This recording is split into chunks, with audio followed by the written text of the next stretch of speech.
Good evening. I'm Shashank Arora, CFO of the Des Moines Public School District. I hope you're enjoying the nice weather after the last 2 weeks of sweltering heat.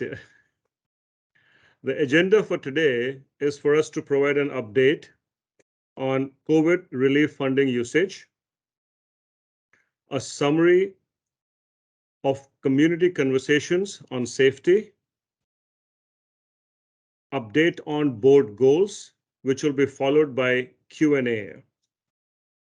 The input on all these topics have been received from the community, students and employees, depending on the topic over the last few years. We appreciate the input received, which helps us in making better decisions as a team. The objective of today's meeting is to share updates and execution of the plan by the district. We have allocated some time after the presentations for Q&A. In the meantime, please continue to type your questions in the chat box as and when you have them, and we will try to answer as many questions as possible during the session. Any questions left unanswered will be posted on DMPS site, along with today's presentation and recording.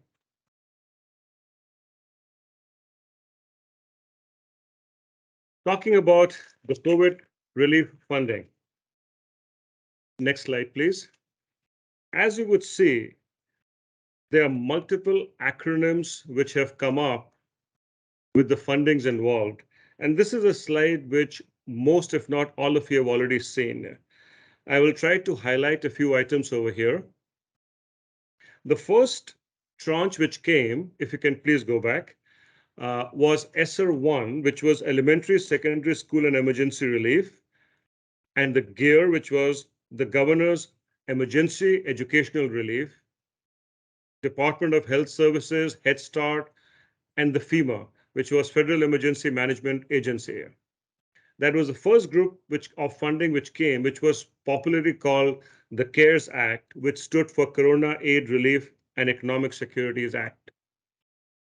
The next tranche which came was called ESSER 2 and GEAR 2, which was under CRISA, or the Coronavirus Aid Relief and Response Supplemental Appropriations Act. It's a mouthful. The last tranche which came was called the ARPACT, or the American Rescue Plan, which had ESSER 3 and the Federal Communication Commission's Emergency Connectivity Fund. This was all the different relief that was available under the federal funds to help mitigate some of the unknowns which we were facing as the pandemic was raging globally as well as in US. Next slide. As you would see from this slide, a lot of funds have already been fully expended by DMPS. ESSER 1, which was almost $8.5–9 million, we have spent it on continuity of services. We did not lay off any employee in the entire district. We continue funding our staffing, Metro Kids, ECI, backfill. The Metro Kids, since the kids were not coming to school, there was no revenue which the Metro Kids was generating, so we provided funding for them so that the employees would continue to get paid. Under FEMA, we had spent approximately around $500,000 for PPE, cleaning equipment, labor, protective measures. This funding still has not been reimbursed to us by FEMA. The third item, which is shown over here, is the GEAR, which was largely used for hotspots and laptops. A lot of our students did not have either laptops or hotspots at their home. And for us to continue to provide education, this has become an essential item to be provided. ESSER 2 was also partly used to provide connectivity and devices for virtual instruction.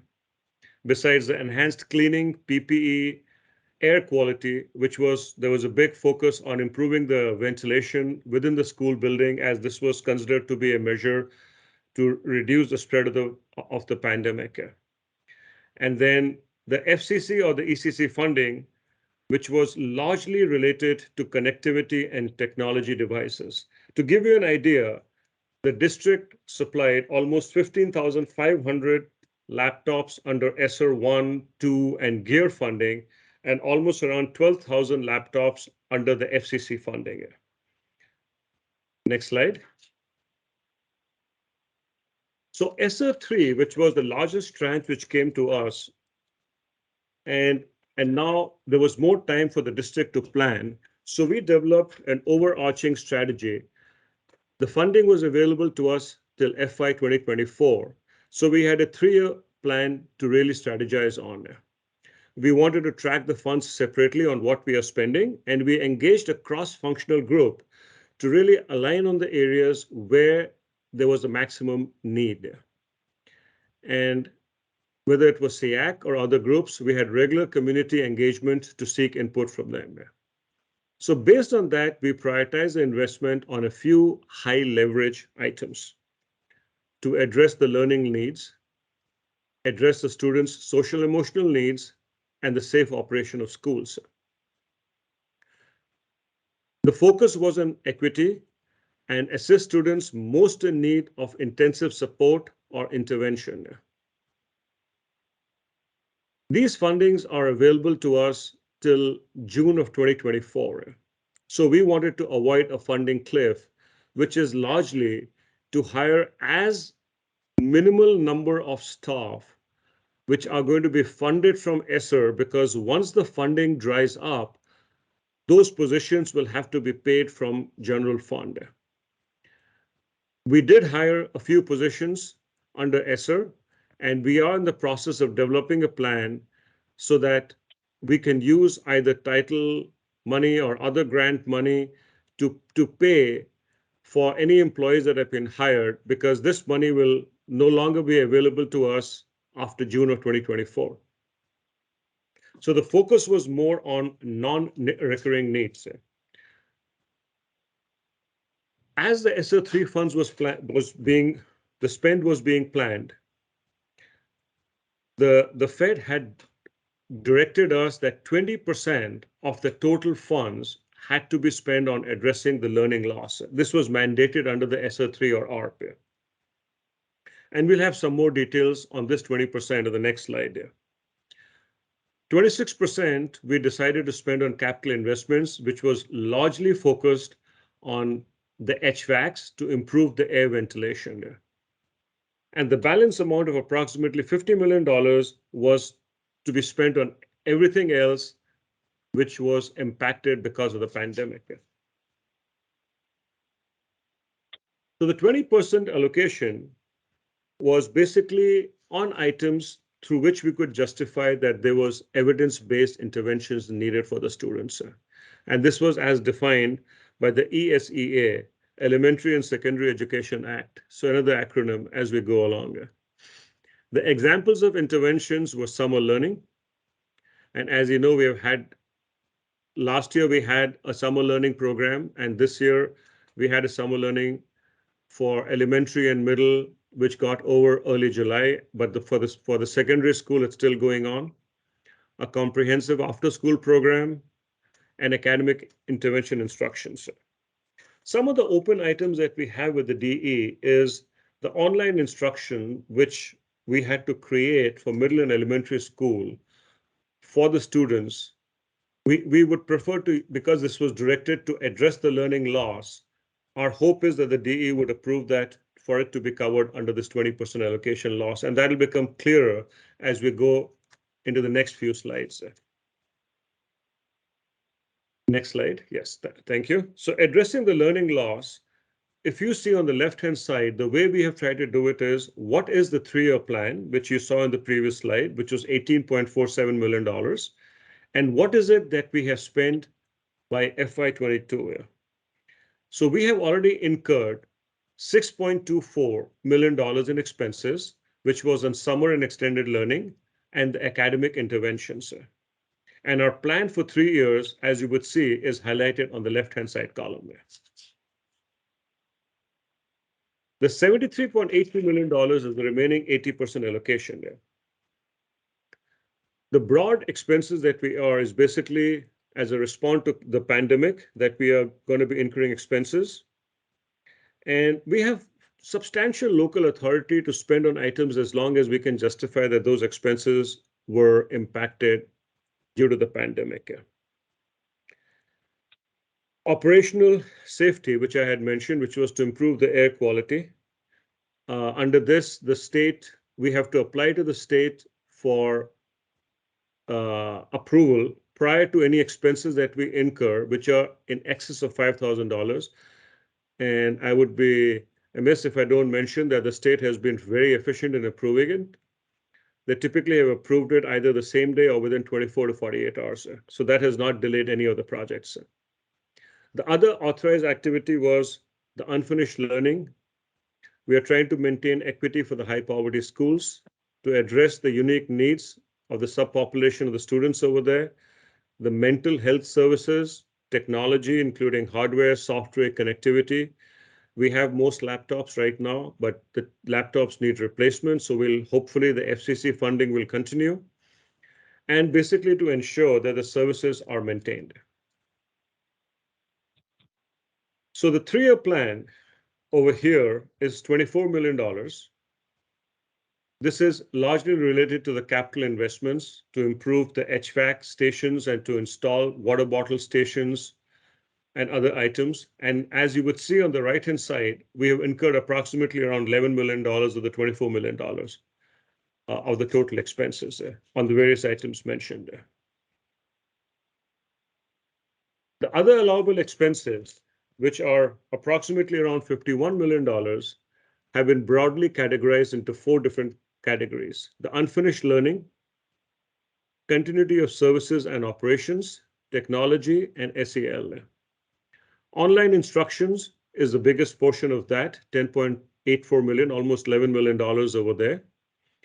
Incentives to the substitutes.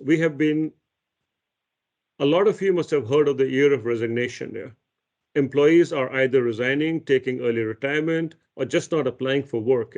So we've had to give additional incentives on hiring substitutes as the positions are lying vacant excessively long. We're also paying hiring incentives for employees who are being hired, as well as referral incentives if any employees are recommending any employees who are being hired. Under technology, it is largely related to the devices and to the repairs, some to the data management infrastructure, which we are trying to build so that we can continue to provide the services and improve on the infrastructure if there's ever a need for the district and we run into a similar situation there. Thank you. Under continuity of services and operations, the employee retention incentives. So not only are we paying incentives for new employees who are joining or employees who are referring other employees, but also a retention incentive to all the employees across the district. There has been some fund transfers which have happened to Metro and food services to meet the needs, as the number of meals being provided or the number of students who are being provided service was low. And there were some non-capital items related to virus response, which was basically PPE and largely the tests for the COVID, as well as the vaccinations that were given to the staff, whether it was the Pfizer or the Omicron vaccinations provided there. Under SEL, it is the counseling, nurses, and the community school coordinators. So this gives us a highlight of what are the different items that we are largely spending money on.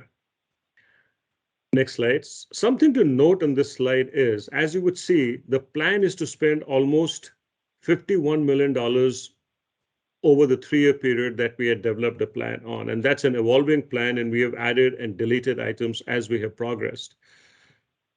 The non-capital allocation, which is available to us, is around $76 million. So we are overcommitted by almost $10.5 million. So we as a district are trying to see what is it that we have already planned to be spent between now and June of 2024 that we can take away. This is a constant discussion which we within the district are having, because we do not want to spend more than what we'll be getting from the federal under this category. If we were to spend more, we will have to take it out from the general fund. And as most of you are aware, that we have been repurposing our expenses for the last few years because of the structural deficit, which is basically driven by very low SSA from the state government, as well as a decline in enrollment. So we do not want to further increase the budget reductions by this amount. So we will continue working how we can reduce this amount and not overspend.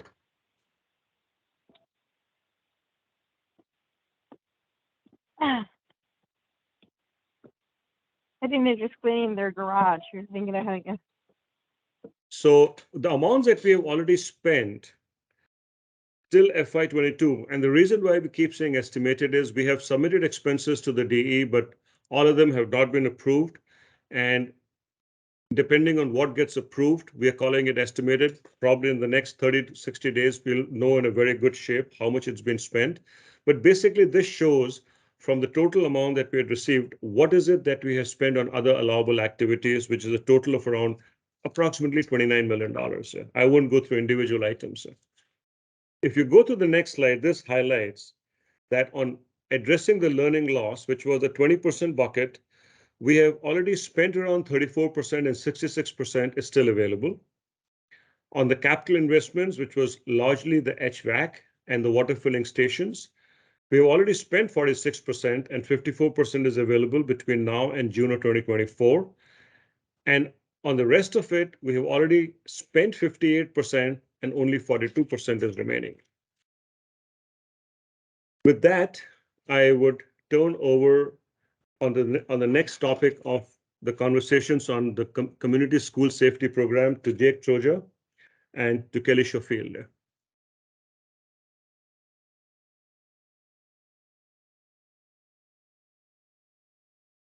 Thanks, Shashank. Appreciate that. Kelly, were you joining here as well? I'm here if you need me, Jake. No, I was like, what would you share with us tonight? Yeah, I'm sharing about the board goal. Yeah, I think you're next on. So yeah, no, I appreciate that. Actually, I'm turning it over as well, Shashank, to our community partner, Andrea, who's joined us here with Iowa ACES 360. So I'll let her do an introduction herself, and then we can get going into the presentation. Thank you, Jake. Andrea, on to you. Great, thank you to both of you. I'm Andrea Denklau with Iowa ACES 360. We are an organization that is focused on preventing and mitigating the impact of trauma and adverse childhood experiences. We know that trauma impacts our communities. We are impacted by it. And we know it has lifelong negative long-term consequences. And so, but we also know that healing is possible and prevention are possible. So when the district wanted to respond in a way after the tragedy at East High, in a way that really talked with community members and really started to get some input from the community about how we can all heal together, we were honored to be part of that process. And so I appreciate the opportunity to have this discussion with you today. I'll just go through sort of some high-level information about what the community conversations looked like and some of the recommendations that came out of that. Thank you. So the conversations were really focused, we wanted to engage as many folks as possible. So we started really talking with students at first and in 5 of the high schools. And we talked to about 59 kids and wanted them to help us define what these 4 things looked like. What does it mean to feel safe at school? What does it mean to feel like you belong at school? How would you define health and well-being and community and family engagement? And that really gave us the basis for our continued conversations with additional community members and parents. So we put all of that information together and created some definitions on those 4 things. The roundtables were our next step. And as I said, we're at 5 of the high schools and we organized a community meal And when I say we, I mean this was a collaborative effort from community, definitely the district in each high school, and we were a lot of the behind the scenes, just help organizing. So just a huge, tremendous effort from the district to pull these things off. But the roundtables provided an opportunity for folks to have conversations at small tables. Really, you had a meal together and then started thinking about what are these definitions that these students have said? How do we achieve these definitions? How do we make it so kids feel safe at school so that they belong and they have health and well-being? So we had those conversations. There were over 200 folks that attended those roundtables. They were facilitated by community members as well as the bilingual family liaisons and other school district staff, and really had some robust conversations about what we can all do to make sure that we have healing in our community. Additionally, there was a survey put out to the community, parents, staff, just the school community in general. And it really mirrored the conversations that we had, the questions that we had at the roundtable events. So really asking, what can we do? What are the solutions that we can all work towards to make sure that our young people feel safe at school? And like I said, there were over 1,500 participants in each of these, total in each of these areas. So a really good sample size of these conversations and getting some input from community members. So from all of those conversations, ACES 360 took quite some time to really analyze and gather all of that information. We took notes. We had a lot of folks in the rooms that were taking notes, and so we could capture as much of the information as possible and develop these 5 major themes. I can talk a little bit more about each one just to give kind of a broad brush about what we're talking about. But so student well-being and belonging, it's really all about how kids feel like they belong at school. Are their cultures and ethnicities celebrated at school? Do they feel included? We talked a lot about mental health. What are the mental health resources either on site or in the community that can be utilized?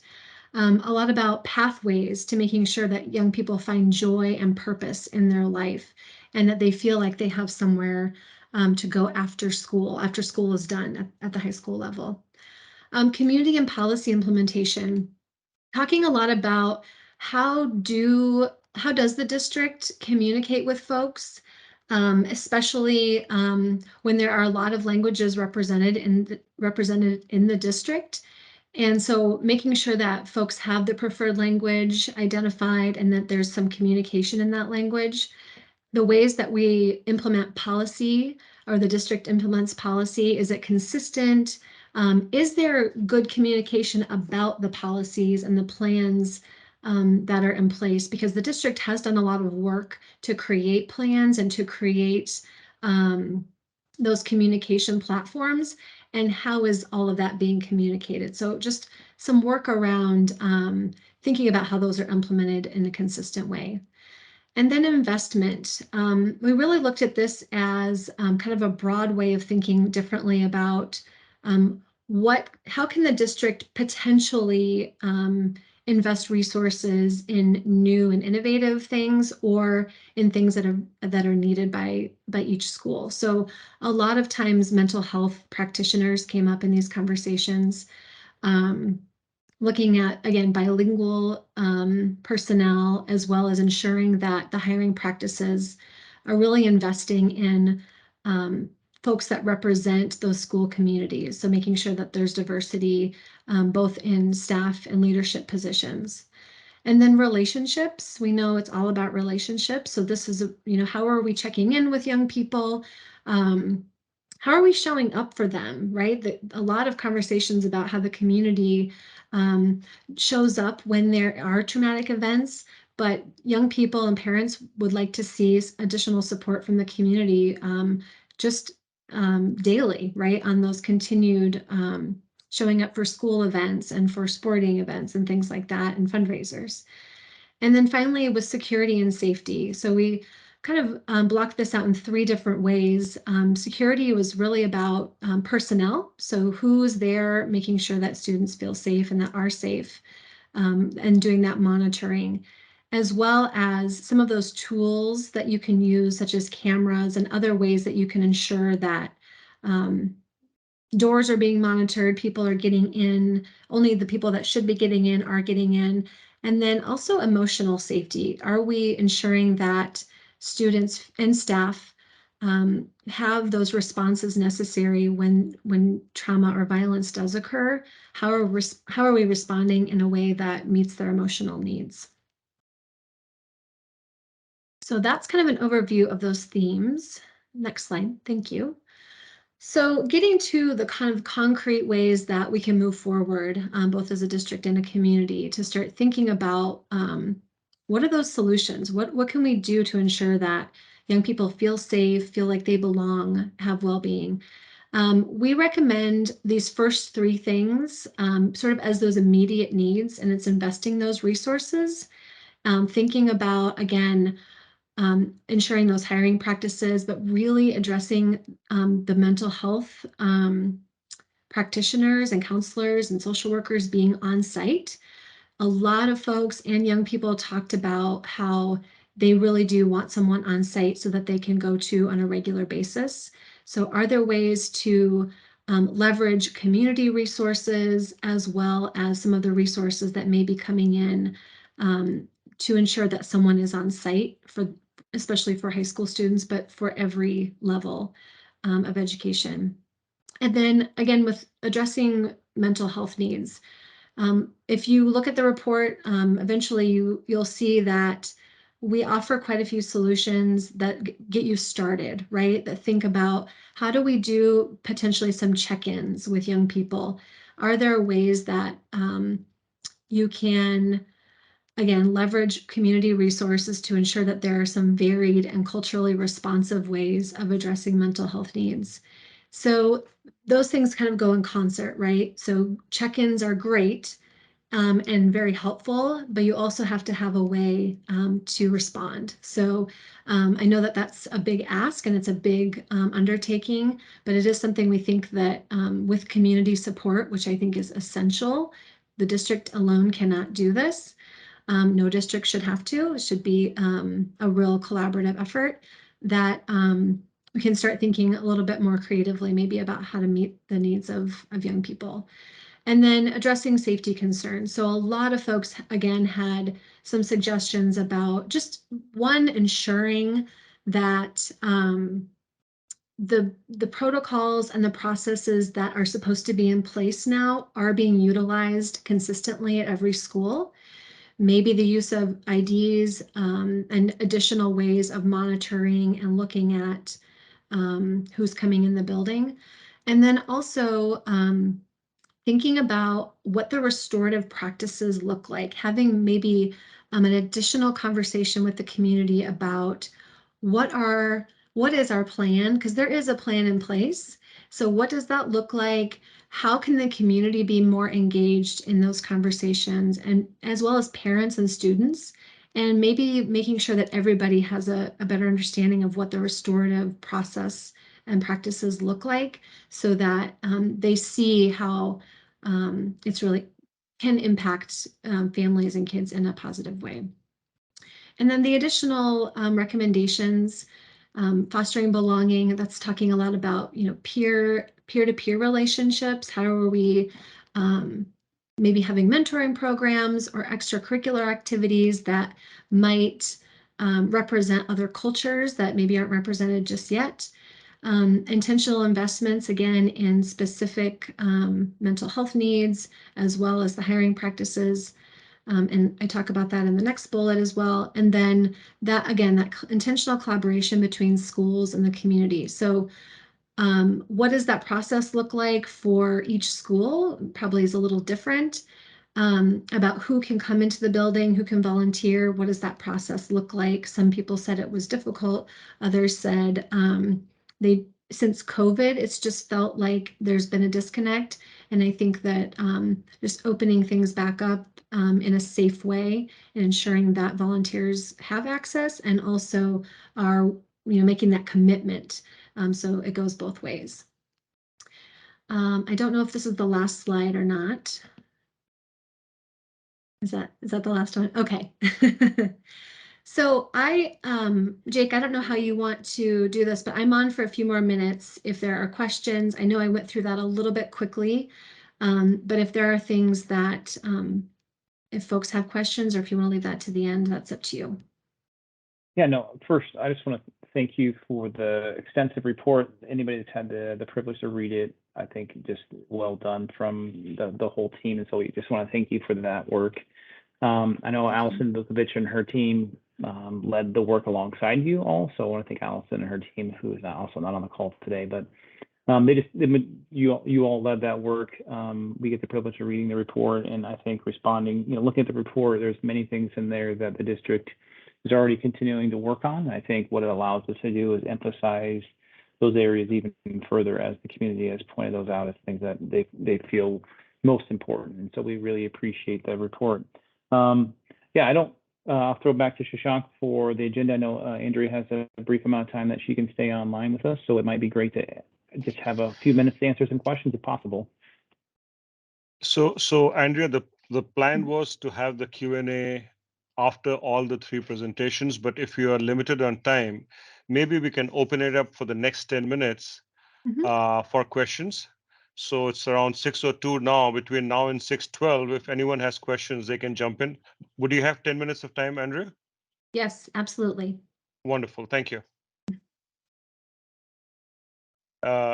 Mary, you were taking note of any questions that were coming in chat. Do we have any questions which anyone has input so far in chat?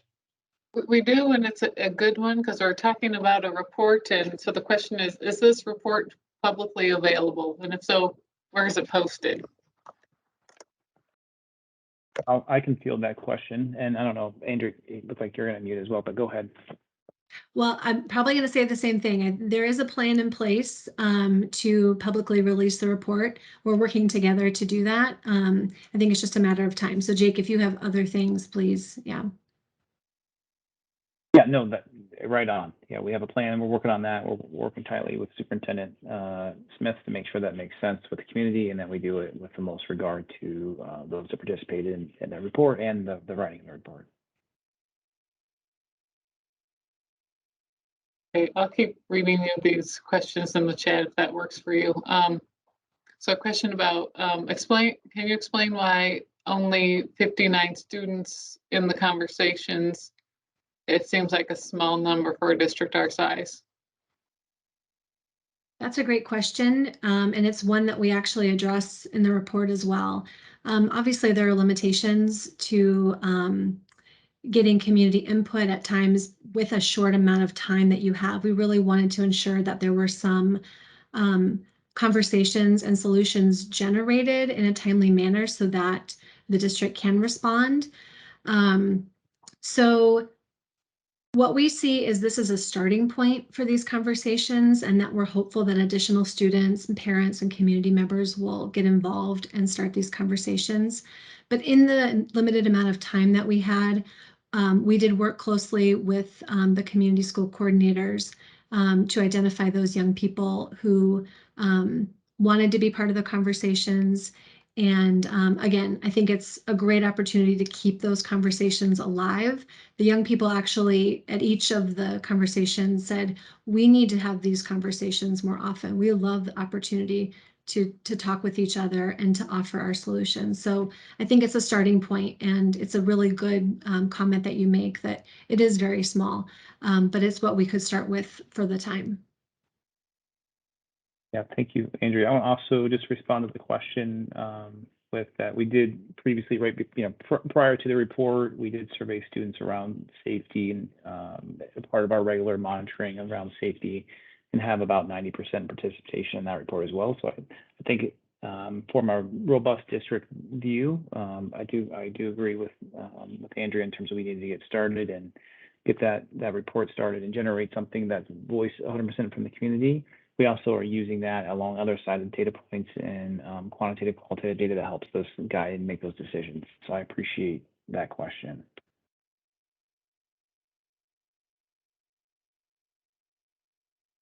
Okay, I'm gonna Gonna keep going. Does the report address specific ways to hire staff reflecting the diversity of the district?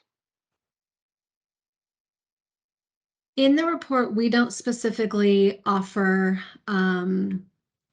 ways of doing that. We do suggest that there might be an opportunity to do an organizational assessment about how to do that. And there are resources out there that I think would be helpful, but our report does not necessarily attend to that. Good question.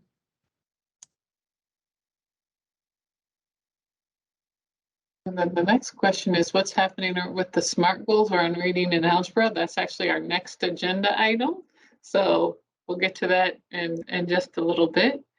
And then from Jennifer says, Jennifer attended one of the roundtables. It was said there would be opportunities for community members to continue to be involved in these types of conversations. So how and when will this happen? So that's probably more of a DMPS staff question. Yeah, I think in the report as well, but also one of the activities that we have going for our district in our strategy is having the school advisory committees as part of our levers outcomes. So every school by the end of this coming school year should have a school advisory committee where parents and stakeholders have the opportunity to participate, but also make some important decisions and be a part of those important decisions as we move forward. So that's one of the major ways that we're looking for that to happen in this coming school year.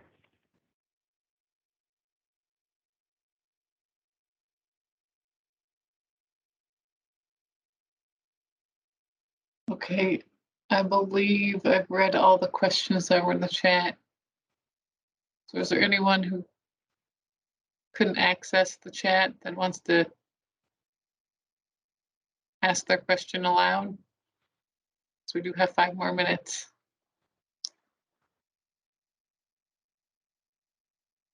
And I can, I'll stay on for the conversation if there's questions that are generated at the end that we need to respond to. I can do that. Thanks, Jake.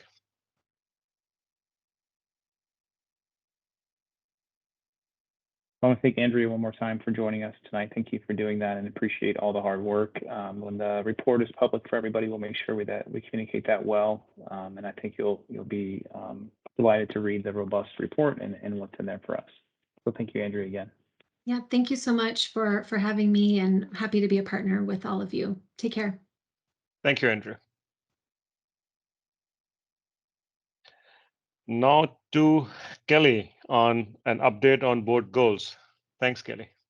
Hi, yeah, my name's Kelly Schofield. For those of you that may not know me or may not have seen me at the board table, I am the Elementary Director of Teaching and Learning for Des Moines Public Schools, and I'm going to overview some updates around our board goals, and then also just want to say that there are several links where it says click here. So when this PowerPoint is made public, you'll be able to click on several of the slides, which would give you more detailed information as these reports were built out fully to report to the board.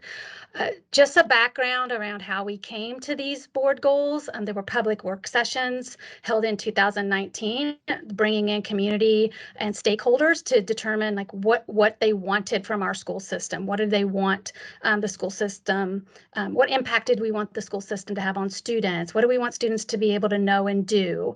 What's most important for you as far as student outcomes? So there was a lot of discussion in different work groups that met, gave feedback around that, and from that, the board and the district developed these 3 goals, which were 2 around early literacy, because we knowing how important that early literacy is for the success, future success of our students, and 1 around math, specifically Algebra 1.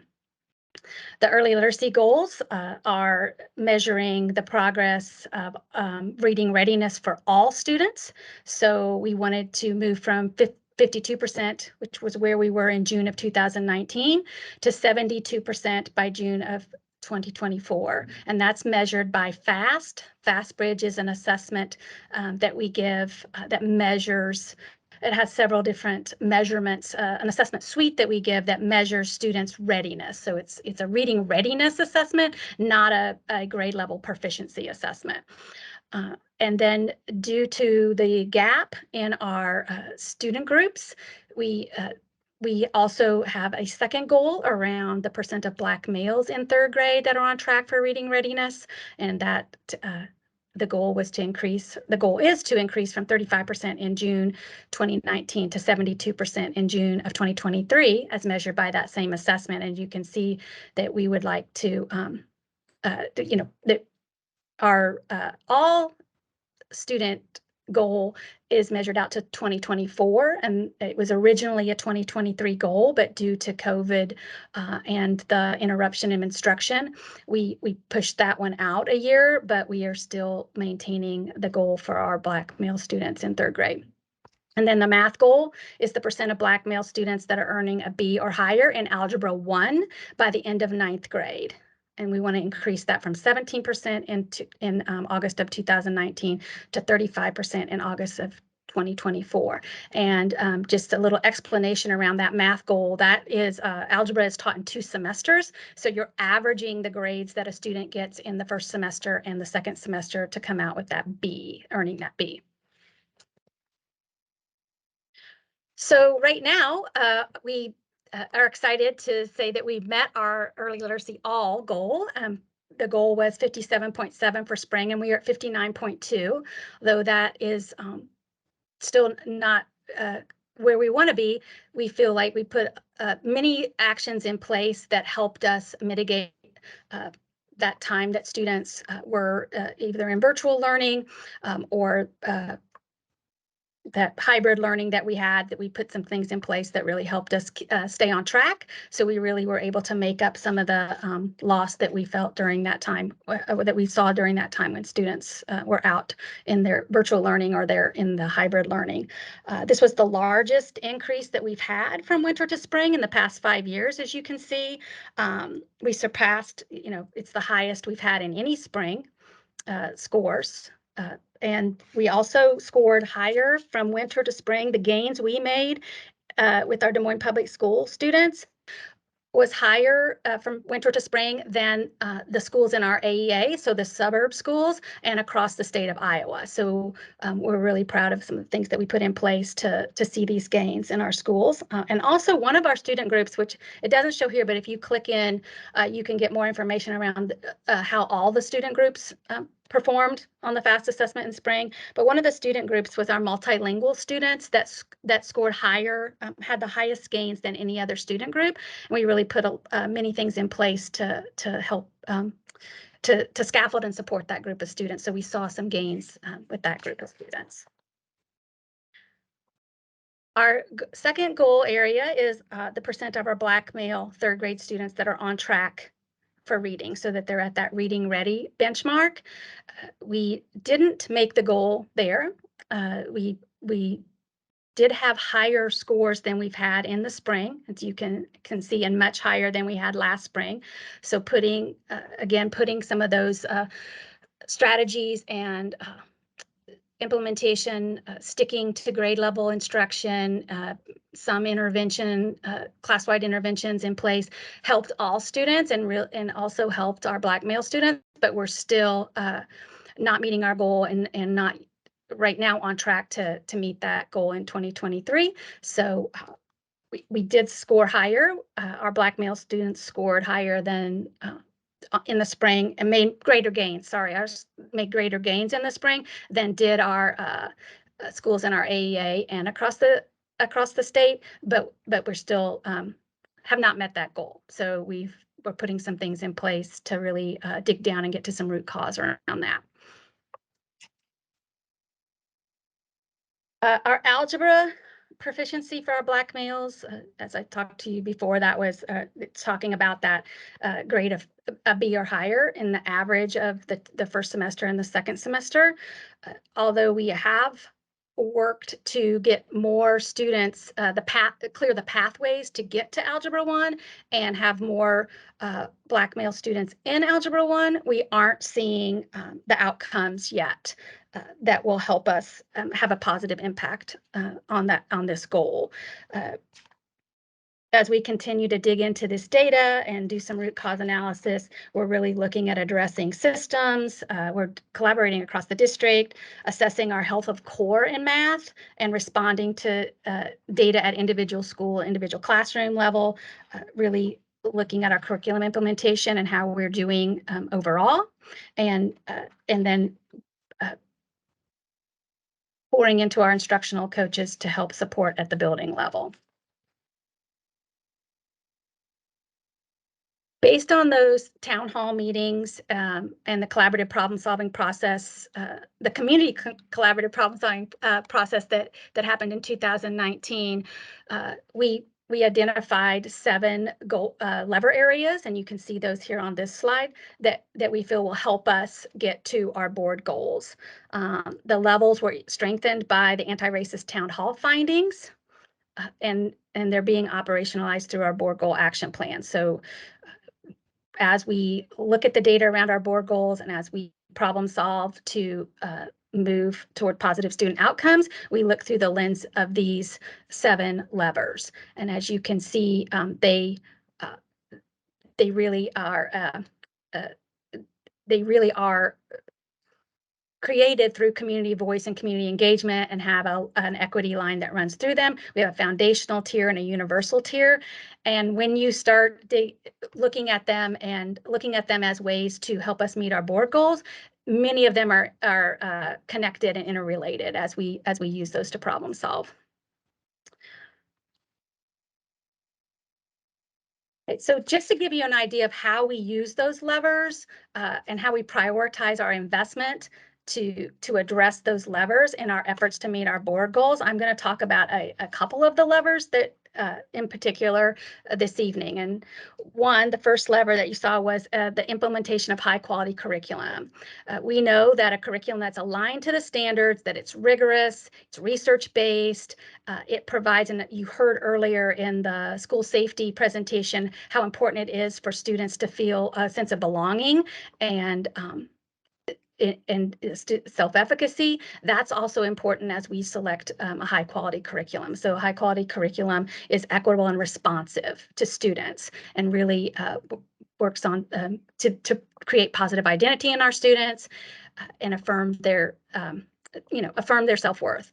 So that's one of the levers that we are definitely focused on and pouring into and prioritizing our investment. We've used ESSER funds. Shashank talked about that earlier. We've used that to partner with EL Education for some additional school-based coaching. EL Education is our ELA curriculum, K-8, is purchased from EL Education. So we partner with them to help coach the implementation of that. One of the reasons that we chose that particular curriculum, it is aligned to the standards, it is rigorous, but it really incorporates a social justice through line and community activism, which we feel like helps build that student sense of belonging and self-worth.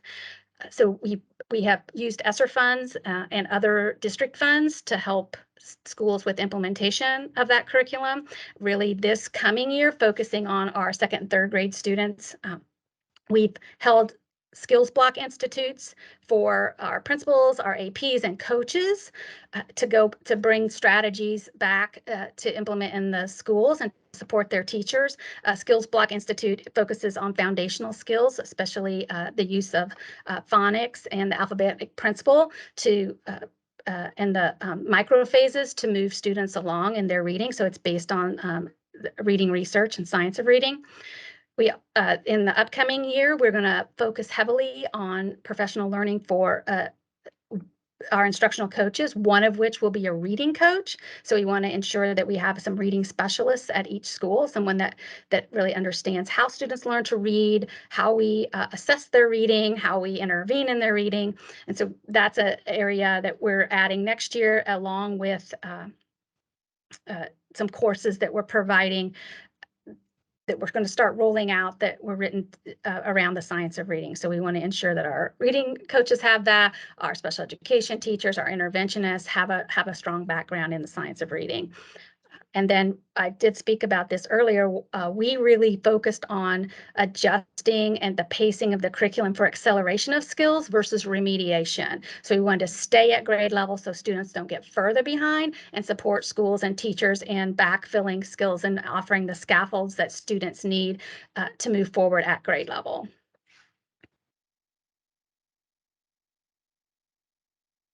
The lever of access is going to be a strong focus across departments next year. And access means access to grade level instruction, that all students have grade appropriate assignments, grade appropriate instruction, deep engagement, and teachers that hold high expectations for them.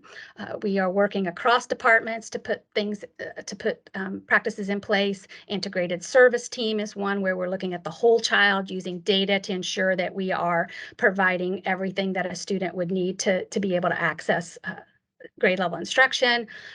We're training, as I said before, doing a great deal of training for our ELL teachers, our interventionists, our special education teachers around the science of reading, around best practices in helping with language acquisition. We're focusing on our LEAP plan, which is our language instructional plan for our multilingual students. So really trying to ensure that scaffolds and supports are in place in the classroom so those students are successful throughout the day. We're tiered intervention system so that we're able to meet the students' needs across all those tiers, whether that's core instruction, what's happening in the classroom, whether that's a tier 2 or a tier 3 intervention, or into a student that perhaps has an IEP. We have a pre-K2 task force that we really solidified this past year to really look at our literacy practices and our literacy supports birth through 2nd grade. That's made up of, right now it's made up of administrators and district personnel. And we're hoping to then add some community members to that because we want to really focus on also community support and community partners. And then we really one of the things that we're also doing is adding a K-12 reading specialist position at the district level to support our schools that will also get training in dyslexia and dyslexia services so that we're able to better identify and address student needs with reading difficulties. And then all students pre-K, all teachers, general education teachers, interventionist coaches, ELL teachers, teachers of special education, principals, APs that are in K-5 will complete the Iowa Reading Research Center's dyslexia overview module by December 2023. And we're using that as a base for learning as we move forward. Here are some other examples how we're prioritizing around our math goal, and that is really looking at increasing those pathways in enrollment. So making sure we're getting students into those algebra courses, especially our Black male students, but not only getting them in those courses, like sitting in the seats, but what scaffolds and supports need to be in place across departments to ensure that those students have access to that and have the support they need to be successful in the algebra course. We're looking at increasing the implementation of support to lead the implementation of the IM, which is illustrative math. That's our curriculum that we use for math K-5. We're going to increase the support to implement that in our, especially in our middle schools, by giving our instructional coaches more training and support around that so that they can then support the teachers in implementing that curriculum at the middle school, which we know then will help us in that transition to 9th grade.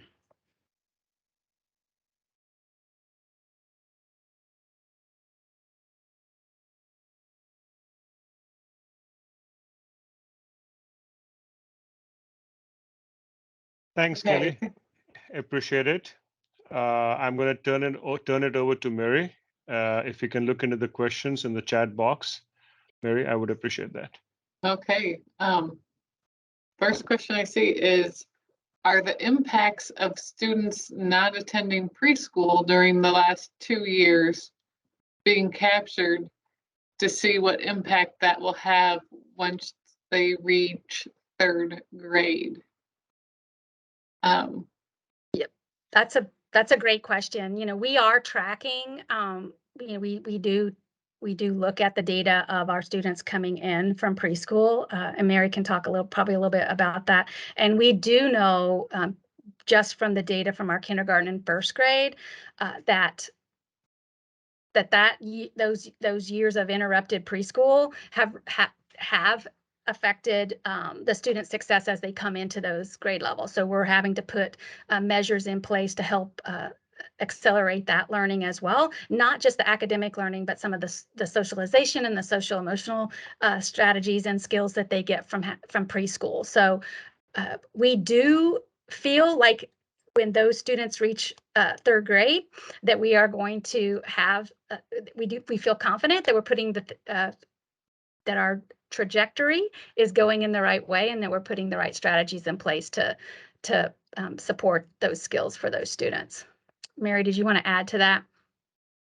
And I think Susie Guest is on here too, if she wants to chime in at all. Because I know we track preschool participation for our lobbying efforts, because we are always trying to get more funding to increase access to preschool, because we know just covering half-day preschool just doesn't cut it for families. So we know the positive impacts of a full preschool experience. So we are seeing our incoming kindergarten cohorts these last couple of years with their disrupted pre-K experiences coming in with lower percent meeting benchmark on the FAST assessment. In the data, and I see it as a mother of a current first grader and in the DMPS system too. So I think I'll let Susie add her a little bit. I just want to jump in and say one of the things, and Susie can expound upon this, that was critical in that birth through second grade early literacy task force team was looking at that, right? And how do we mitigate some of that? So that was some of the real work we dug into this year as well. So Susie, I'll let you talk now. Thanks, Kelly and Mary. Good question, Claudia. So yes, our numbers of students that we have served the last couple of years, they have been lower due to the pandemic. No doubt about that. But we are still seeing kids score very strongly on our FAST assessment at the beginning of kindergarten. And the kids are still scoring higher than those kids that do not attend preschool. I will say, though, our enrollment numbers for this next year look very promising. So I think that we are going to have more students this next year attend preschool than we have in the last 2 years, which has been a concern. So I think we're still moving forward. And as Kelly said, we're working on a pre-K2 literacy task force where we are vertically aligning everything that we do in preschool to kindergarten so that we are all on the same page, all working on the science of reading, all moving in the same direction. So that's exciting. Thank you.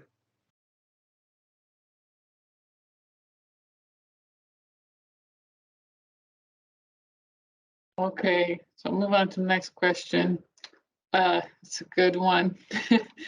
How does the large number of unfilled teaching positions affect the access to grade level expectations lever? In some buildings, coaches and other positions are being put into classrooms to fill vacancies. That's a great statement and question, Stacy. We have definitely worked through some of those things this school year. One thing we are finding with having a common curriculum that's commonly implemented across the district and across schools is that there isn't the loss of instructional time that we've had in the past, because everyone in that building. So if a coach does have to step in, if a ELL teacher has to come in, interventionist has to come in, a district office person, I myself have subbed in several buildings. We know the curriculum. We're able to teach it, right? We know where we're at. We're the same place across the district, so we're able to step in and teach that without there being as much interruption as you would have many times in a sub situation. Now, that being said, it's a hardship on the school if a coach or others are having to step in to sub in the general education classroom. That means those supportive services aren't happening. So we have tried to fill in when we can from other staff and district. We saw less impact of that at the elementary level than I think they did at the middle school and high school as far as how it impacted the student data. We were able to mitigate much of that because of the common curriculum implementation across the district.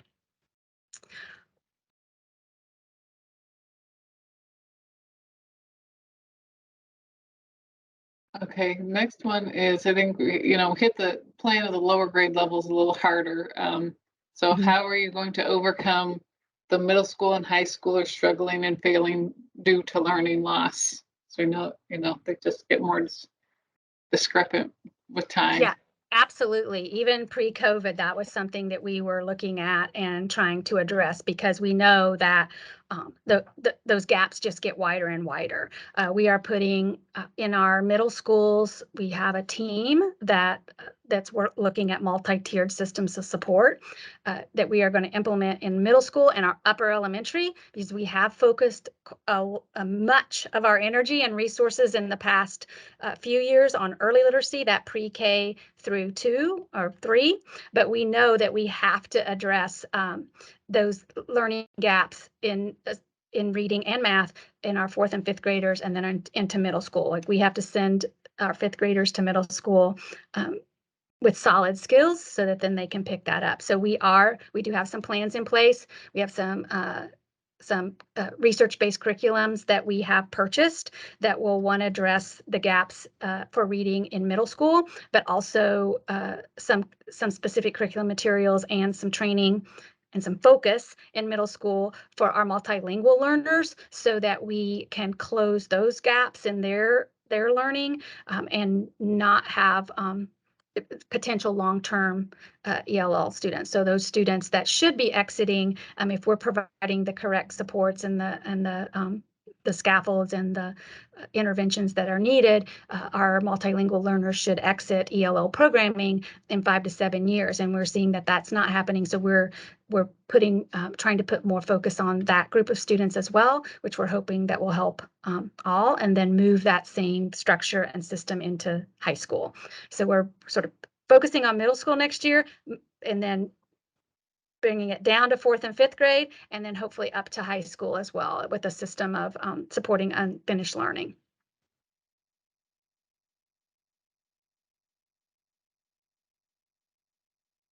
All right. Next question is about follow through. What systems are in place to ensure staff and schools will be held accountable for following curriculum implementation with fidelity? Specifically, students getting access to grade level materials. So we have an implementation outcome that schools have to report on. We have a walkthrough tool or an implementation tool that has prioritized indicators that we are looking for when we go into classrooms around implementing the curriculum with integrity. So these things would be in place. If we were implementing with integrity, we would see these indicators. And we have looked at those indicators, which I'm really proud of, across not just around, we've worked across department, right? So we know that we have to have scaffolds and supports for students with IEPs and multilingual students. We know that social emotional learning and student efficacy all have to be part of that. So we've worked across departmental to work on those indicators so they address more than just the technical pieces of implementing a curriculum or just the content academic parts of it. So we have that tool in place. We monitor that from the district level. Our network directors work with schools to help and support the implementation at the building level. Our curriculum coordinators who work under myself and Taylor, Corley, who's the secondary director of teaching and learning, work and support schools. I support coaches. We support APs and principals to ensure that teachers feel supported and competent to implement the curriculum. Those are some of the ways that we're helping to make it consistent across our district. And also, they're moving into next year. That access lever is a key focus. So we're looking at data for marginalized groups. We're looking at the data for different groups of students, such as our students with IEPs and which we struggle to really have positive impacts on their student outcomes, and then our multilingual students. And we're working across departments with Jake's team, with our directors of special education, to ensure that we have a whole package, right? So that students' day, that instructional package for those students, it supports them in all those areas. So that's another way that we're ensuring that all students have access to grade level. We're looking at pathways. We're looking at pathways, meaning, how does a student get into algebra, and what barriers are we putting in place in elementary or middle school that keeps them from being able to access algebra, even being in the classroom. So we're looking at those pathways. We're looking at courses that the way we perhaps pull students out of grade level instruction and how we can support them in the classroom. So there's lots of different prongs and initiatives that we're working on around access to really ensure that the expectation is that all of our students should have that access to grade level instruction and quality core curriculum, and that we have to help provide the supports for them to do that.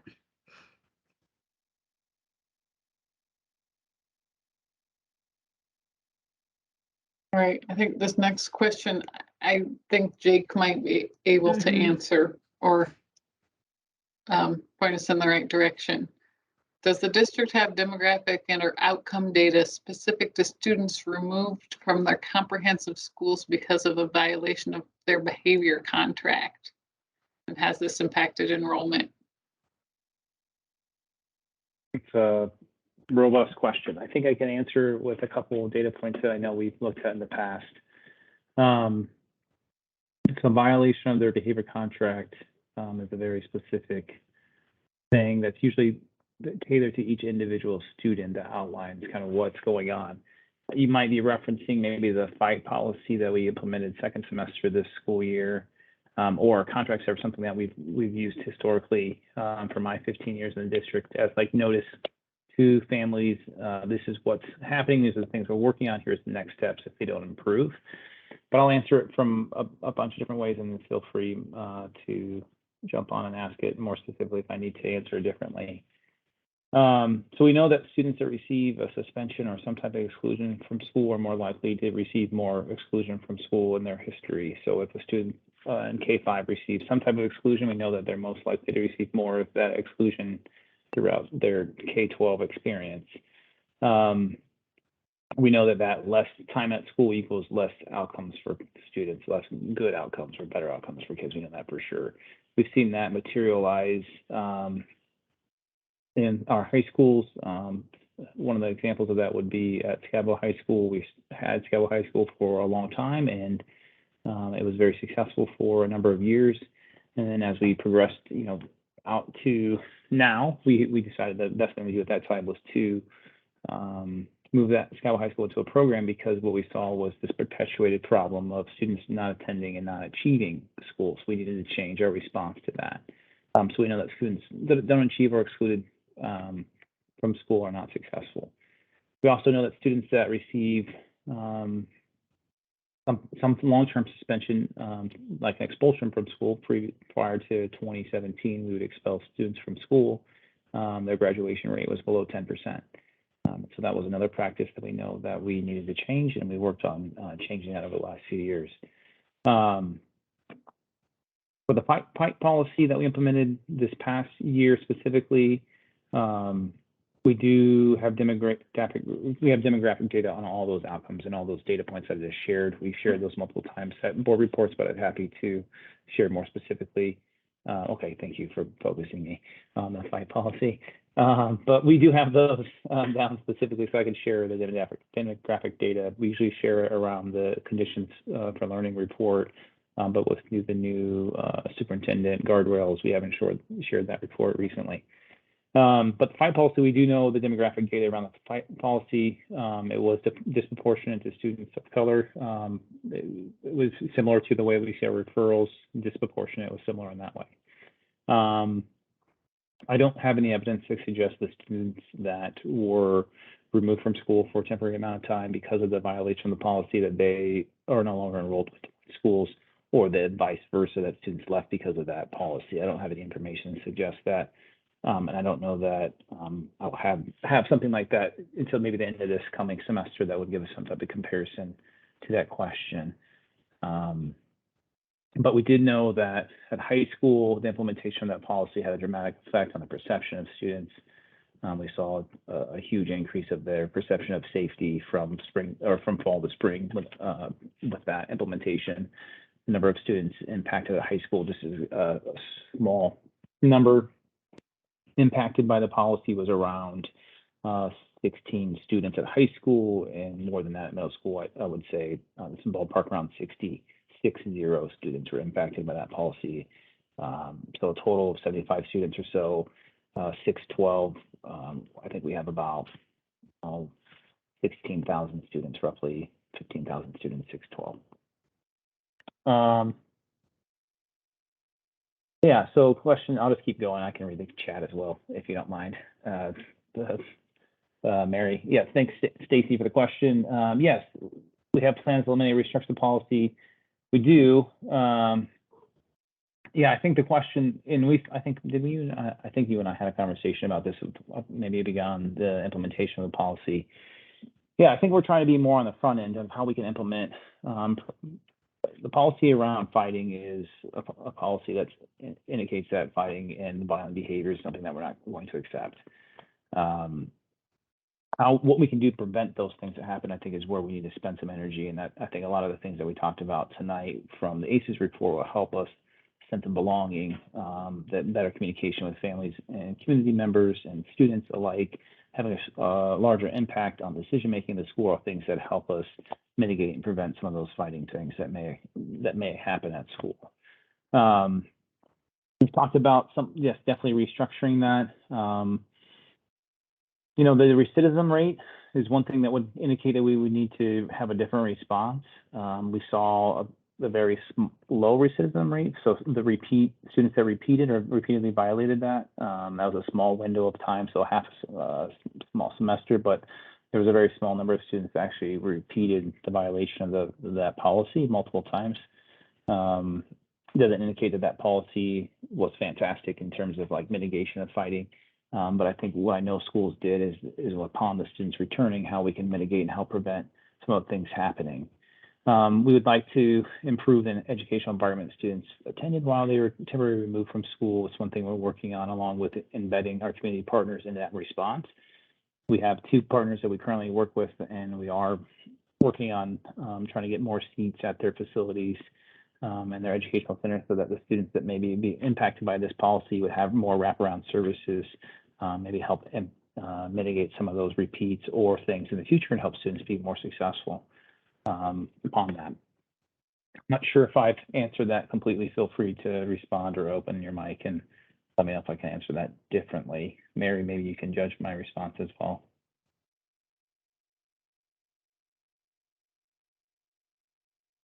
There's also another question in the mix there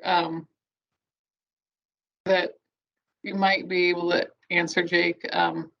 Are there conversations being held at the district level with community mental health partners to create a more seamless mental health system for students and families?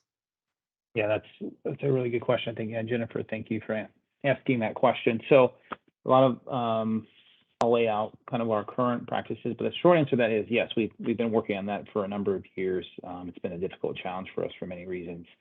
But when you say seamless, I think about from universal supports all the way to crisis response, and how do we make sure that those things are available. One thing that we've always done, and we've tried to increase this past year, is have mental health therapists available within our school setting. We have many partners to help us provide that. Therapists have been difficult this past year to maintain within a school setting. In the past, we've had upwards of 72, 75 school-based therapists. This year, I think we dropped below 60 for a number of days. It's just been difficult for us to have that individual type support. But to your question, some things that we're working on to help create more of a seamless piece is an universal tier, ensuring that we have some mental health literacy available for our staff and our students in our community. There's a lot of good resources available now and locally that we can use to help increase that literacy around that. We have universal access to mental health support through partnerships. Our SAP, our Student Assistance Program, is available for students and families for free. And then again, at the universal level, we've been working to retain and hire social workers for the last number of years. We have had some improvements in that staffing area, nothing dramatic to report, but we've increased staffing there. But it's been a difficult challenge to maintain and retain those staff members as well. Then, in terms of crisis response or even mitigation, we have looked at a couple grants around therapeutic classrooms and things in terms of students in transition. And in terms of crisis response, I actually do have a meeting with our behavioral health coordinator, who's Tim Johnson, with Mobile Crisis and the police department and the community partners, talking about how we can best support students in a mental health crisis while at school. It was another piece that we're working on. So short answer is yes, we're doing our best we can to create a more seamless approach to that. One other item, I just took some notes on that as well. Another item we're working on is just some mental health screening that specifically helps us identify students that may be at risk that or also may need some support. We have had some attempts at that in the last year, but nothing that we felt was the right path forward. So we're continuing to work on that as well. I think those are some of our major things that we're continuing to work on in the mental health world right now. And I appreciate the question. It's been very difficult trying to maintain and retain staff and funding in those areas the past year and the past couple of years, but even the past year has been difficult.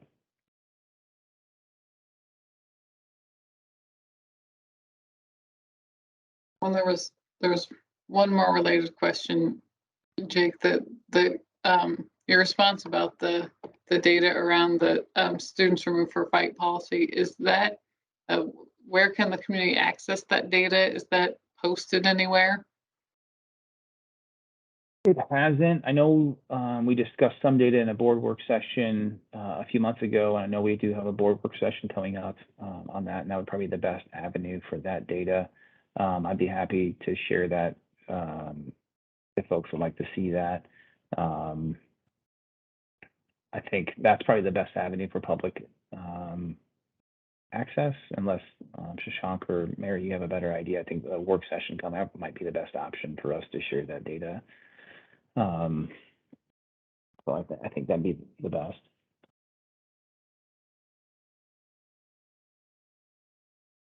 Okay.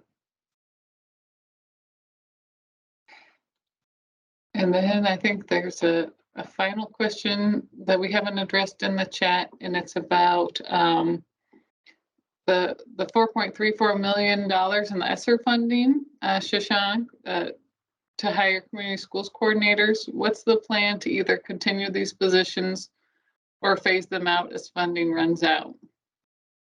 So the longer term plan that we have, and Jake can jump in, is that we have some funding in DOP, and the longer term plan is that we would eliminate some expenses out of the DOP funding which is available to pay for the community school coordinators.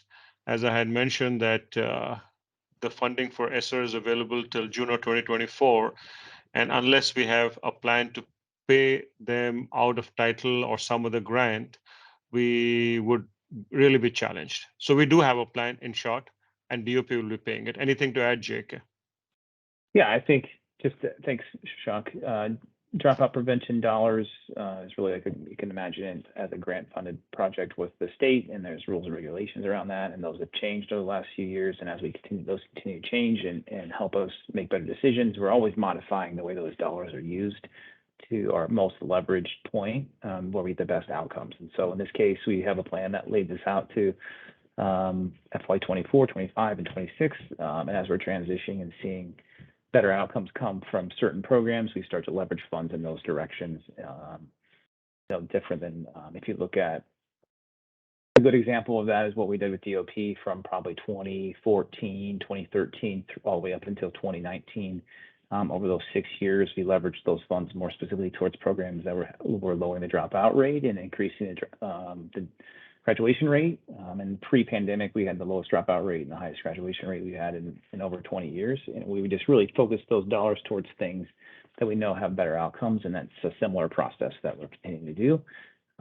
Another example of that is when we changed course with SCABU. That was a dropout prevention funded program. We knew that there was ways that we could get good outcomes from the program specifically, and we focused those dollars there. We shifted some funding at that time to other programs, increased supports around social workers and school counselors as well. So that's something that we're always modifying and looking at. Dropout prevention requires us to evaluate programming yearly, and that's something that we do, and we look at the best way to leverage those funds every single year. So I appreciate that question and opportunity to respond to it.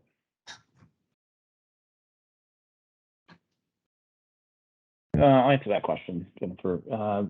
Success is something we've talked about. It's a model that's been in place for 30 years. I wouldn't say that we're eliminating success. It's possible, sure. I think it's possible we evaluate every program every year to look at what's the most thing to do.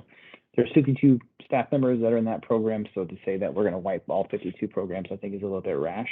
But we were looking at how we can best support students and families. And so to dive like one layer deeper into why that would be something we would want to look at, we look at community school coordinators, social workers, and success coordinators who all take up a piece of that social work implementation program. If you look at the National Social Work Model, you can look at those 3 jobs, and they're really divided up that work. I think it's important for us to organize how each of those roles take a piece of that social work puzzle, and where do we need to make sure that we're leveraged the most. Case management is super important, and at that tier 3 level, I think we're looking at what is the best way to do case management. And we've modified the program before. An example of that would be at high school a few years ago. We looked at doing more re-engagement work and then case management when students were at school. It's something we changed probably 2018. We saw a better stick rate with students that returned back to school, and they had on-site case managers, those that were out and meeting them. So to answer your question, that doesn't mean an elimination of success. It might mean a modification of how those programs are being executed based on the data that we're seeing, but also organizing a tier service similar to the question previously is how do we ensure a seamless system, and that's ensuring that everybody knows their role and responsibility, and that we focus those dollars to what also has an impact. So it's a good question. I would definitely could go a little bit deeper over the next hour of what that would look like and how we might think about that. But case management is super important. Their success case managers are our direct contact for DHS as well, so we wouldn't want to lose that response. But those are definitely like the 3 areas that we need to focus in on. And I'll just go one step later, then I'll back out here, Shashank. Success, one of the things we're thinking about ensuring that we're doing is that case management makes sense in a feeder pattern. Right now, before we invested in social workers and even community schools, we had case managers almost every school. We had 52 case managers, I think 53 at the highest number. Most elementary schools had one. There's a very few number that didn't, about 7. And they did that at the local level. Well, with some foundational supports in place with our community schools, but other things that we've been working on the past few years, in addition to community schools, we're seeing that some of those case management needs aren't going to be building dependent, but maybe more feeder pattern dependent or community dependent. So we're trying to figure out what's the best way to be efficient, knowing that staffing like that can be inefficient when you put a person in every building, and then having multiple people interface with the family throughout the day can also be difficult for the family. So we're thinking about those things and what's the best way to organize all those things. So appreciate the question.